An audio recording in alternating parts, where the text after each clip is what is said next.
Isipin niyo to, isang babaeng buong tapang na nakasakay sa kabayo, taas noong iwinawasiwas ang kanyang bolo at may nagniningas na determinasyon sa mata. Kilalang kilala niyo na agad kung sino siya, di ba? Walang iba kundi si Gabriela Silang. Welcome sa ating pagsusuri. Nakakabilib isipin kung paanong nakatanim na ng napakalalim sa isip at kultura nating mga Pilipino ang imaheng ito. At ngayon, bubuksan natin kung bakit nga ba ganito kalakas ang naging impact niya sa kasaysayan natin. Okay, himayin natin to. Bakit nga ba hanggang ngayon, literal na mahigit 200 taon na ang nakalipas, ang pangalan pa rin niya ang ultimate na simbolo ng female strength?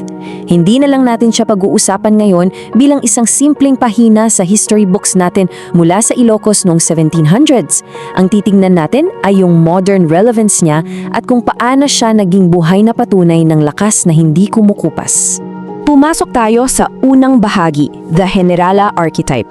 Dito, titingnan natin ang kwento niya hindi lang bilang isang historical fact, kundi bilang pag-usbong ng isang buhay na simbolo. Gusto kong makita nyo yung kwento niya as the exact moment na pinanganak ang isang living archetype. Yung tipong nakikita natin everywhere, mula sa mga kilos protesta sa kalsada hanggang sa mga corporate boardrooms natin ngayon. Balikan natin saglit yung nangyari. Nang mamatay ang asawa niyang si Diego Silang, anong ginawa niya? Sumuko ba siya? Hindi. Umatras sa takot? Definitely not.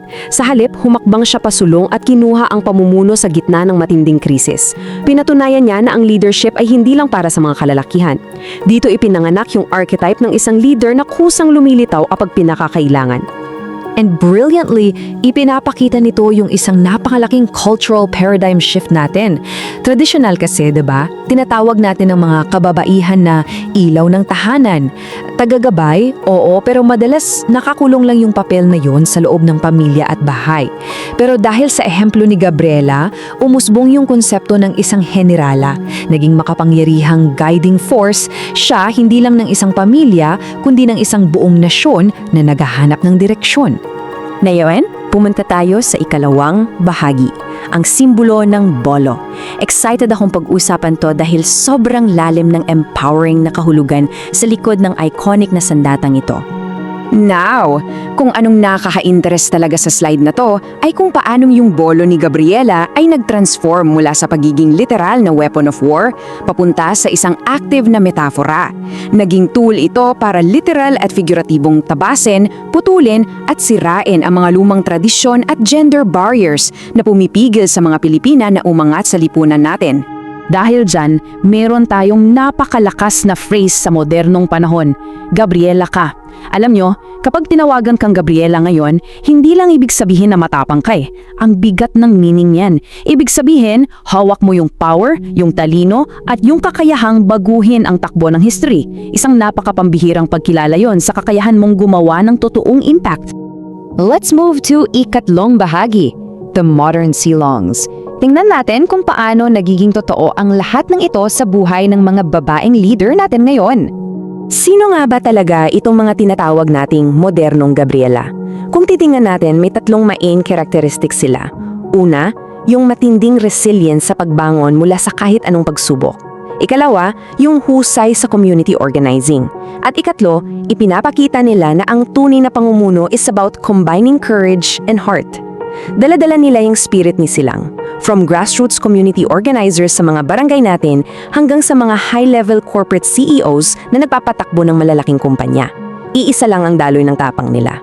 So the crucial point here is, dahil sa legacy ni Gabriela, na normalize sa kultura natin yung konsepto ng isang female commander. Pakinggan nyo yun. Hindi na lang basta supporter, hindi na lang basta follower sa laylayan o nasa likod lang palagi ng isang lalaki. Naging normal na makita tayo ng babaeng nasa unahan at nagnamando ng buong husay. That is a massive, lasting cultural win for all of us. At dadalhin tayo ninyan sa pinakamalalim na takeaway natin. Sa huli, hindi lang literal na nakipaglaban si Gabriela sa mga Kastila. Ang totoong laban na ipinanalo niya para sa ating lahat ay yung paglaban para sa ideya at sa infinite potential ng bawat Filipina. Pinatunayan niya na walang limitasyon ang kayang abutin, kayang pamunuan at kayang panindigan ng isang babae kapag nabigyan ng pagkakataon. Kaya naman, iiwan ko kayo ng isang tanong na gusto kong pag-isipan ninyong lahat. Sa gitna ng mga patong-patong na hamon at krisis na hinaharap natin ngayon, sa anong paraan mo gagamitin ang sarili mong bolo para sa ikabubutihan ng iyong bayan at pamilya? Kung nagustuhan mo ang kwentong ito, huwag kalimutang i-like ang video, mag-subscribe at i-on ang notification bell para sa iba pang alamat at kwentong bayan. I-share mo rin ito para mas marami pang Pilipino ang makaalala ng kagandahan ng ating mga kwento.